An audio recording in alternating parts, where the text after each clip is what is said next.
My name is Diane Brennan, and this is the story of how a florist's mistake exposed my fiancé's double life, and how I teamed up with the other woman to destroy him. It started on what should have been one of the happiest days of my life, October 14th, our 3-year anniversary. Well, 3 years since Liam proposed. We weren't married yet, the wedding was scheduled for next spring, but we always celebrated the proposal date like it was sacred. I was 31, working as a project manager for a construction firm in Minneapolis. Liam was 34, a regional sales director for our pharmaceutical company.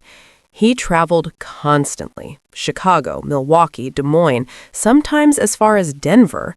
2 or 3 nights a week, he'd be gone. It bothered me sometimes, the travel, but he always called, always texted, sent me pictures of terrible hotel breakfasts and boring conference rooms, made me feel included even when he was away. That morning, October 14th, Liam had left early for a sales conference in Chicago. He'd be back Friday night. Before he left, he'd kissed me and said, "Happy anniversary, babe. Your gift is being delivered today. I think you'll love it." I spent the morning at work, distracted, checking my phone constantly. Around 2 p.m., I got a text from the building concierge. "Delivery for you at the front desk." I practically ran downstairs. A huge bouquet. 24 roses, deep red, absolutely gorgeous, the kind that cost serious money. I signed for them, carried them back to my apartment, set them on the kitchen counter, pulled out the card. That's when everything fell apart. The card read, "To my darling Jennifer, 3 years of loving you. You're my forever. All my love, Liam." I stared at it, read it again. Jennifer. My name is Diane. My first thought was that the florist had made a mistake, mixed up cards from different orders. It happened, right? Someone named Jennifer was getting flowers from her Liam, and our cards got switched. I called the number on the florist's sticker. "Petals and stems, this is Monica speaking." "Hi, I just received a delivery, but I think there might be a mistake with the card. It has the wrong name." "Oh no, I'm so sorry. Can you give me the order number?" I read it off the receipt. I heard typing, then a pause. Okay, I'm looking at the order. It was placed by Liam Garrett, delivery address 2847 Hennepin Avenue, apartment 604. That's you, right? Yes, that's my address. But the card says Jennifer. My name is Diane. More typing, a longer pause. That's what he wrote. The message says, "To my darling Jennifer, 3 years of loving you, you're my forever." That's what the customer requested. My stomach dropped. Are you sure? I'm looking right at the order form. He placed it online 3 days ago, specified that exact message. Could he have placed 2 orders? Maybe this one was meant for someone else. Another pause. I could hear her clicking through screens. Actually, her voice changed, became careful. "Mr. Garrett has a standing monthly order with us, has for about 3 years. 2 bouquets, same day each month, different addresses." The room tilted. "2 bouquets?" I repeated. "Yes, one to your address, one to an address in St. Paul, both on the 14th of every month. What does the card for my bouquet usually say?" Let me check the history. "To my beautiful Diane, thinking of you always, love, Liam." That's the standard message for your address. And the other address, what does that card say? I really shouldn't. Please. My voice cracked. Please tell me. She sighed. "To darling Jennifer, you make every day brighter. All my love, Liam." That's the standard message for the St. Paul address. I couldn't breathe. "Can you give me that address, the St. Paul one? I'm really not supposed to give out customer information. He's my fiancé. I need to know who he's sending flowers to." A long silence, then 1634 Marshall Avenue, apartment 3B. St. Paul. I wrote it down with shaking hands. Did he mess up the cards this month? Send the wrong message to the wrong address? It looks like it. The system must have glitched. I'm so sorry. This is mortifying for our business. It's not your fault, I said numbly. Thank you for telling me. I hung up and stared at the address I'd written down. 1634 Marshall Avenue, apartment 3B. Liam had been sending flowers to another woman for 3 years, every single month on the 14th, the same day he sent them to me. Our anniversary, the day he proposed. Was it her anniversary too? I felt sick. I should call him, confront him, demand an explanation. But I didn't. Instead, I grabbed my keys and drove to St. Paul. The building was nice. Nicer than mine, actually. A modern complex with a gym and a rooftop deck. I buzzed apartment 3B. No answer. I sat in my car and waited. 2 hours.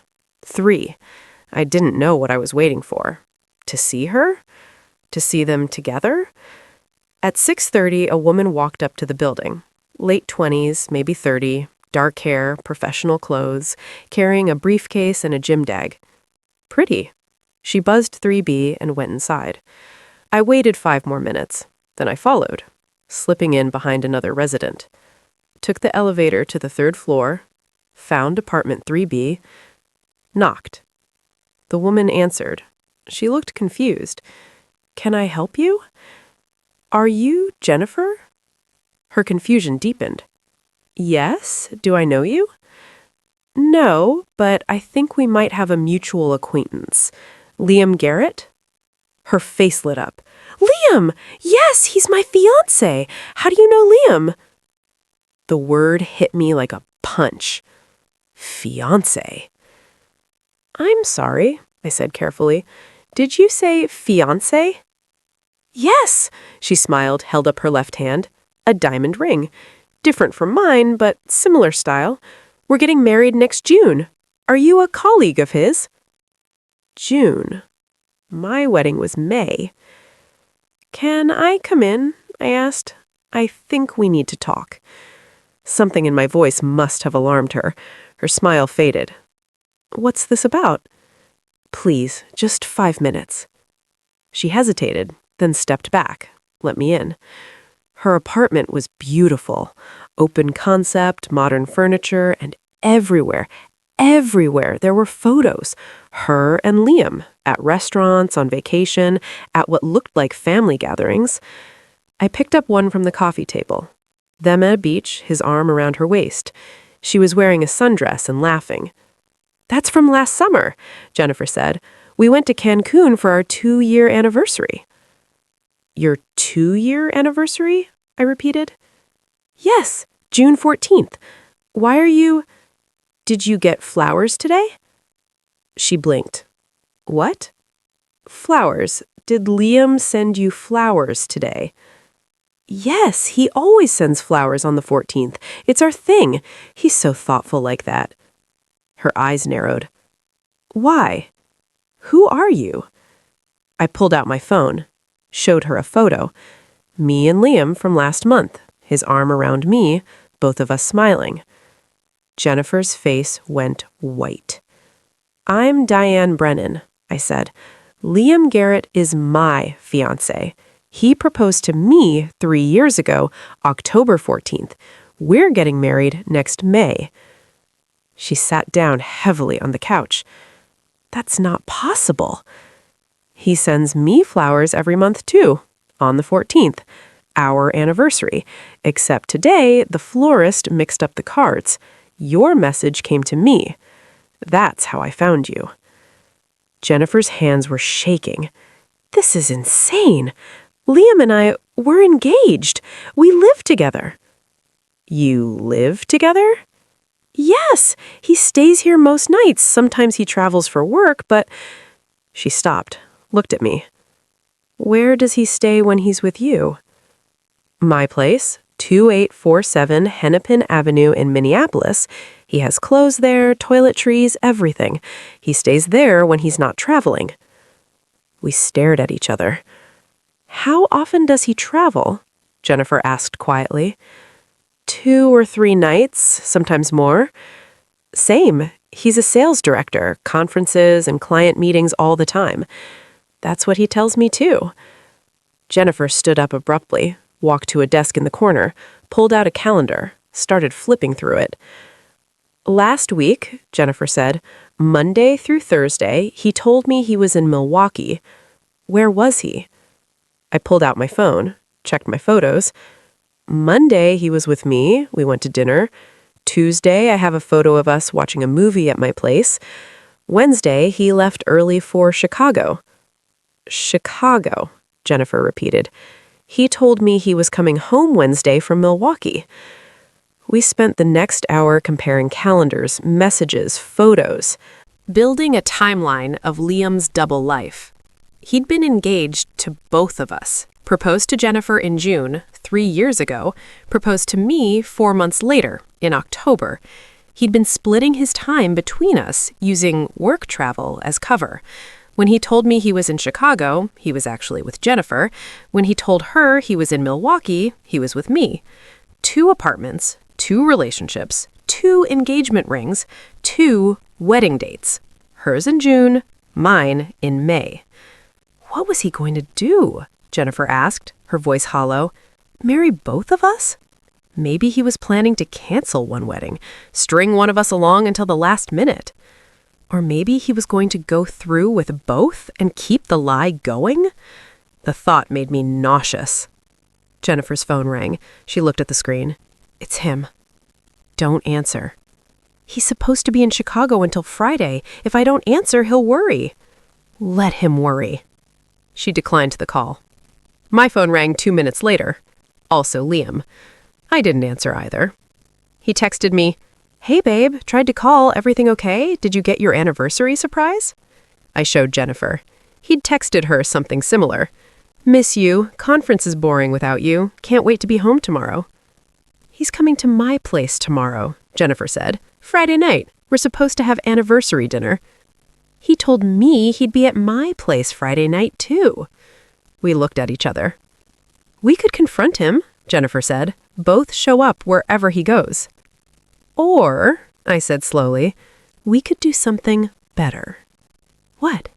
"He thinks he's so clever, juggling 2 women, 2 lives. Let's beat him at his own game." Jennifer's eyes narrowed. "What did you have in mind?" We stayed up until 2 a.m. planning. The next day, Friday, I texted Liam, "Can't wait to see you tonight. I made a reservation at Mercado for 7 p.m., our favorite spot. Don't be late, heart." He texted back immediately, "Perfect. See you at 7. Love you." Jennifer texted him from her phone, "I know you're tired from traveling, but I really want to celebrate our anniversary properly. Can we do dinner tonight? 7 p.m. at Mercado? Please? Heart." 30 seconds later, "Of course, anything for you. See you at 7. Love you."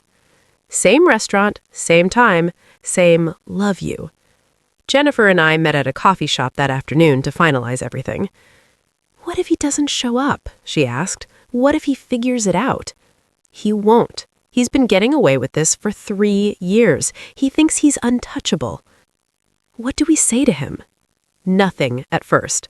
Let him panic. Let him try to explain." She nodded, but she looked nervous. "Are you okay?" I asked. "I loved him. I really loved him. I was planning a whole life with him." "Me too." We sat in silence for a moment. "He doesn't get to do this to us," Jennifer said finally. "He doesn't get to walk away like nothing happened." "No, he doesn't." At 6:30, Jennifer and I met a block from Mercado. We'd both dressed up, me in a black dress, her in navy blue. We looked like we were actually going on anniversary dates, which, in a twisted way, we were. "Ready?" I asked. "Ready." We walked to the restaurant together. The host looked confused when we approached. "Hi, we have reservations under Garrett, 2 separate tables, both at 7.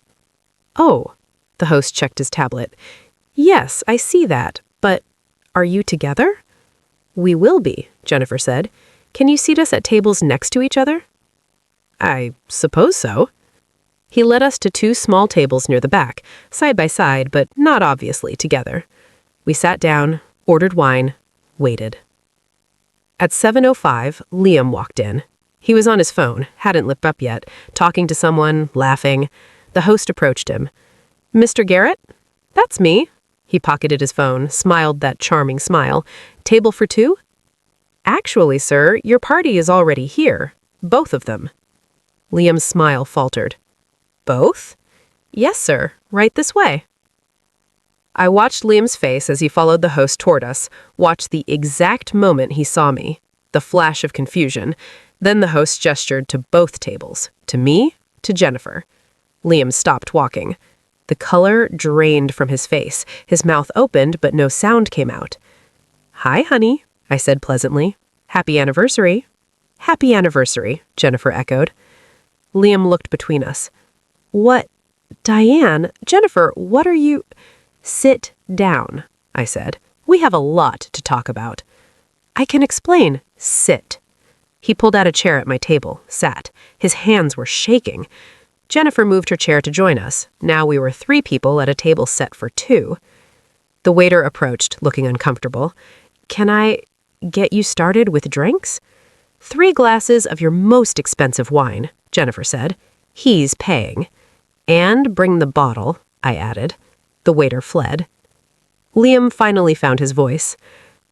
When did you... "The flowers," I said. "You sent Jennifer's message to me. The florist mixed up the cards." He closed his eyes. "Oh, God." 3 years? Jennifer said. "You've been doing this for 3 years?" "I can explain. It's not what you think." "Really?" I leaned forward. "Then explain.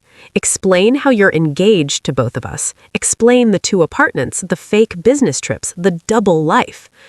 "It started as a mistake, desperately. I met Jennifer first. We got serious. I proposed. Then I met you, Diane, and I fell for you too. I didn't know how to choose. I thought I could figure it out, but then time kept passing and I was too in deep." "So you just kept lying," Jennifer said flatly. "I love both of you. I do. I know that sounds insane, but it's true." "You don't love us," I said. "You love the ego boost of having 2 women. You love the game." "That's not true." "What were you going to do about the weddings?" Jennifer demanded. "Mine's in June, hers in May. Were you going to marry both of us?" He didn't answer. "Oh my God," I said. "You were. You were actually going to marry both of us." "I was going to cancel." "Which one?" Jennifer demanded. "Which wedding were you going to cancel?" Again, silence.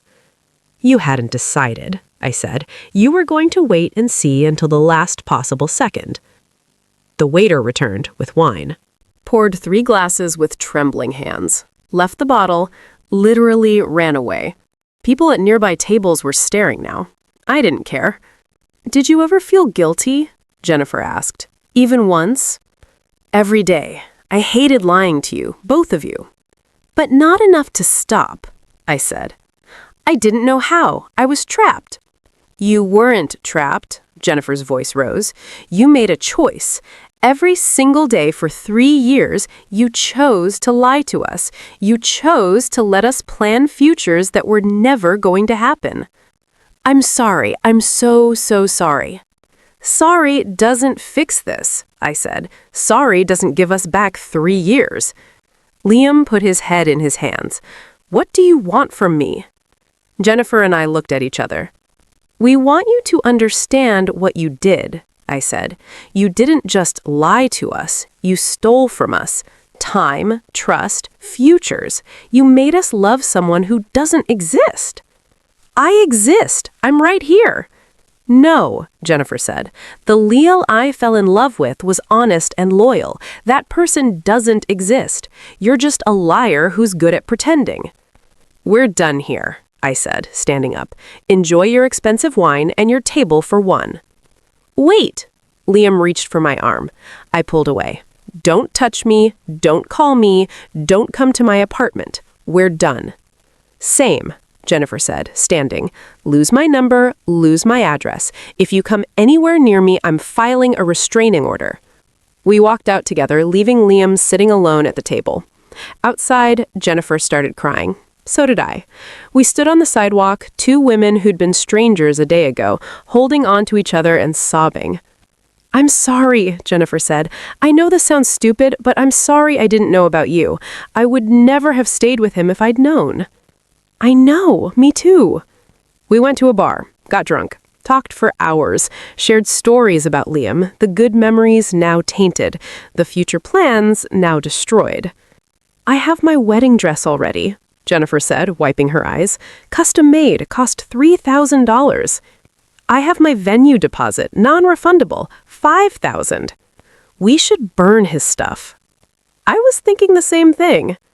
We didn't burn his stuff, but we did box it all up, everything Liam had left at both our places, and donated it to Goodwill.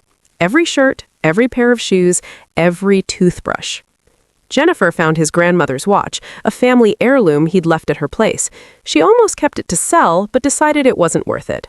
Donated it too.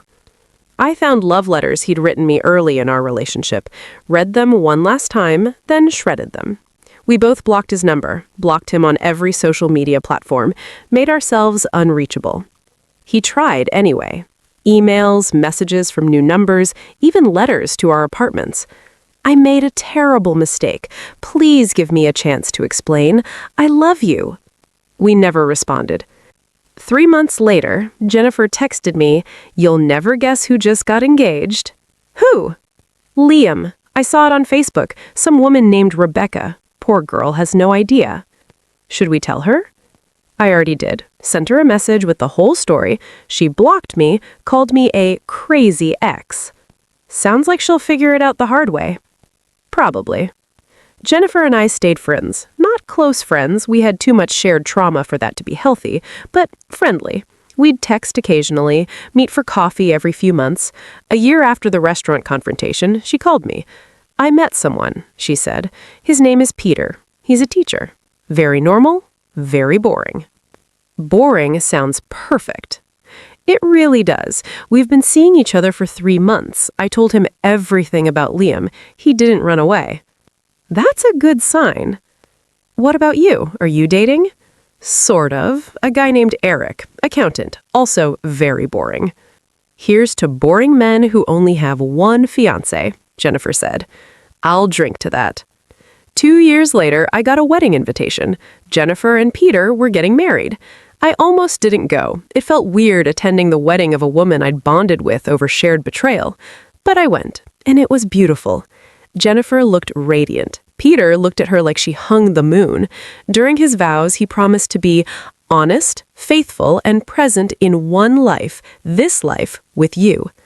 Jennifer told me later he'd added that line specifically because he knew about Liam. I met someone eventually too. His name is Colin. He's a software engineer, terrible at small talk, forgets to water plants. Normal flaws, human flaws. When I told him about Liam, he said, "That's horrible. I'm sorry that happened to you." Not, "You should forgive him," or "Maybe he really did love you both." Just simple acknowledgement that I'd been hurt. That's how I knew he was different. Colin and I got married last spring. Small ceremony, just close friends and family. Jennifer came, brought Peter. We took a photo together. Me in my wedding dress, her and Peter dressed up, all of us smiling. Someone who didn't know our history would just see 3 people at a wedding, but we knew. We knew what that photo represented. Survival. Moving forward. Choosing better. My name is Diane Brennan. My fiancé sent flowers to another woman on our anniversary, and that mistake exposed his 3-year double life. When I found the other woman, we didn't fight over him. We teamed up and destroyed him instead. Some people say we were too harsh, that public humiliation at a restaurant was cruel. But Liam had humiliated us for years, in private, with lies. We just gave him a taste of his own medicine. In public, with truth. And honestly, watching his face when he realized we'd figured it out, that we'd worked together, that his perfect con had fallen apart, that was worth every uncomfortable minute. He thought he was so smart, playing both sides, keeping us separate, maintaining 2 complete lives. But he forgot one thing. Women talk. And when we do, men like him fall apart.